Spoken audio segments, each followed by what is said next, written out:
کسی گاؤں میں ایک غریب لکہار رہتا تھا۔ وہ روزانہ جنگل سے لکڑیاں کاٹ کر لاتا اور انہیں بیچ کر اپنا اور اپنے خاندان کا پیٹ پالتا تھا۔ لکڑہاڑا بہت غریب تھا لیکن ایماندار، رحم دل اور اچھے اخلاق والا آدمی تھا۔ وہ ہمیشہ دوسروں کے کام آتا اور بے زبان جانوروں، پرندوں وغیرہ کا خیال بھی رکھتا تھا۔ ایک دن جنگل میں لکڑیاں اکٹھی کرنے کے بعد وہ کافی تھک گیا اور ایک سایہ دار درخت کے نیچے سونے کے لیے لیٹ گیا۔ لیکن جیسے ہی اس کی نظر اوپر پڑی، اس کے رونگٹے کھڑے ہو گئے۔ اس نے دیکھا کہ ایک سانپ درخت پر بنے ہوئے گھونسلے کی طرف بڑھ رہا تھا۔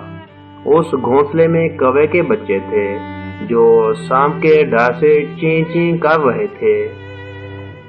بچوں کے ماں باپ دونوں دانا چگنے کہیں دور گئے ہوئے تھے۔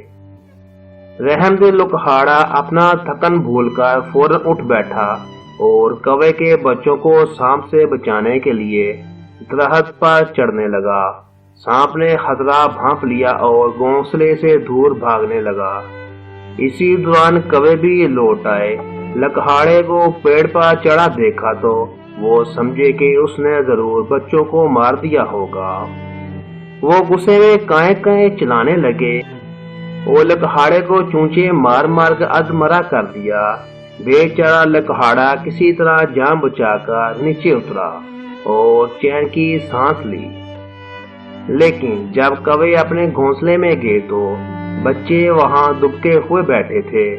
بچوں نے ماں باپ کو ساری بات بتا دی اور تب ہی انہوں نے دیکھا کہ سانپ بھی درخت سے اتر کر بھاگ رہا تھا۔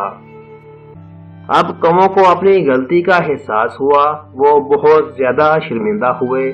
کوا لکہاڑے کا شکریہ ادا کرنا چاہتا تھا۔ کوے نے گھونسلے میں رکھا ہوا اصلی موتیوں کا قیمتی ہار، جو انہیں کچھ ہی دن پہلے گاؤں کے تالاب کے کنارے سے ملا تھا، اس ہار کو اٹھا کر لکہاڑے کے آگے ڈال دیا۔ وہ تھوڑی دوری پر بیٹھ کر کائیں کائیں کرنے لگا، جیسے کوا اپنے پیارے بچوں کی جان بچانے پر رحم دل لکہاڑے کا شکریہ ادا کر رہا ہو۔ غریب لکہاڑا بھی قیمتی ہار پا کر بہت خوش ہوا اور اس نے دل ہی دل میں اللہ کا شکر ادا کیا۔ جب لکہاڑا لکڑیوں کا گٹھا سر پر اٹھا کر اپنے گاؤں کی طرف چلا تو کوے بھی اس کے اوپر کائیں کائیں کرنے اڑ رہے تھے، لیکن چونچ مارنے کے لیے نہیں بلکہ اسے دور تک الوداع کرنے کے لیے۔